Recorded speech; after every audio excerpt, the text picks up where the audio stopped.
Bible says the Savior will come, the Savior will come, the Savior will come, and finally he arrived. യേശു കർത്താവ് വരുന്നതിന് മുമ്പ് പഴയ നിയമത്തിൽ രക്ഷകൻ വരുന്നു, രക്ഷകൻ വരുന്നു, രക്ഷകൻ വരുന്നു എന്ന് പറഞ്ഞു.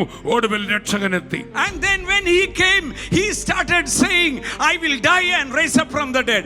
I will die and raise up from the dead.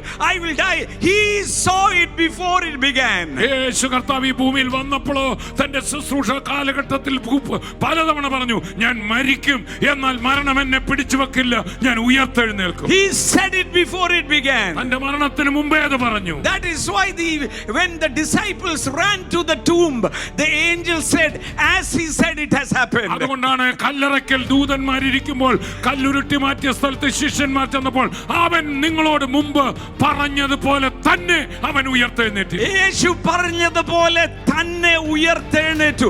യേശു പറഞ്ഞതുപോലെ തന്നെ ഉയർത്തെഴുന്നേറ്റു. യേശു പറഞ്ഞത് ഒരു വാക്കുണ്ട്, നിങ്ങൾ ഭയപ്പെടേണ്ട, ഞാൻ നിങ്ങൾക്ക് വാസസ്ഥലം ഒരുക്കാൻ പോകുന്നു. I am going to make a mansion and return for the glorious coming. ഞാൻ നിങ്ങൾക്കൊരു ഭവനം ഒരുക്കിയ ശേഷം മഹത്വത്തോടെ ഞാൻ ഇരിക്കുന്ന ഇടത്ത് നിങ്ങളെ ഇരുത്താൻ മടങ്ങി വരും. Hallelujah.